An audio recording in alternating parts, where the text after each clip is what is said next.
Shoot.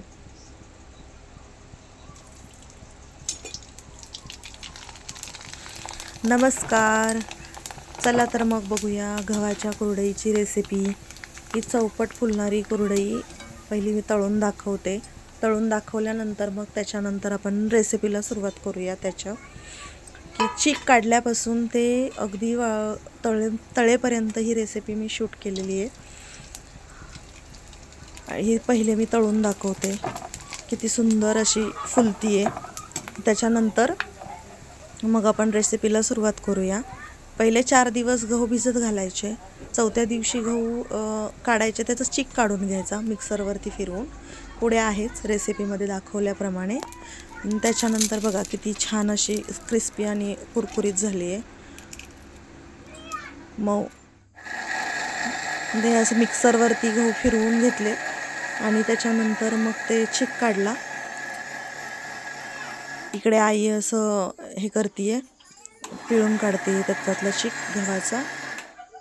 पहिलं सगळ्या भांड्यांना तेल लावून घ्यायचं, म्हणजे हाताला आणि भांड्यांना काही चिकटत नाही. भांडी घासायला पण बरं पडतं.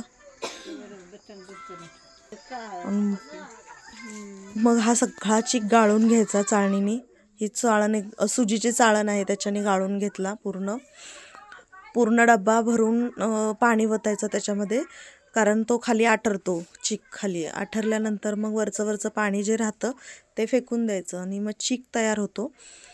साधारण 4 लिटरचा चीक झाला, दुसऱ्या दिवशी हा चीक काढायचा आणि 4 लिटर चीक झाला की तेवढंच 4 लिटर पाणी उकळवायला ठेवायचं. चवीला मीठ टाकायचं.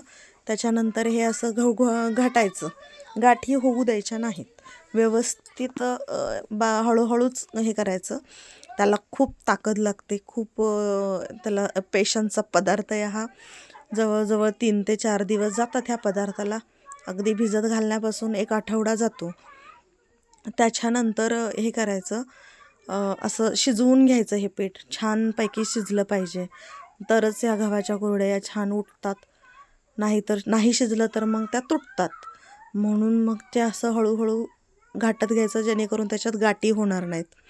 गाठी झाल्यानंतर मग त्या मोडायला खूप त्रास होतो आणि आपल्या सोयऱ्यातून पण खाली येत नाही. मग त्याच्यामुळे छान असं शिजवून घ्यायचं पीठ. हे पीठ शिजल्यानंतर त्याला असं ट्रान्सपरन्सी येते त्या पीठ कळण्यासाठी.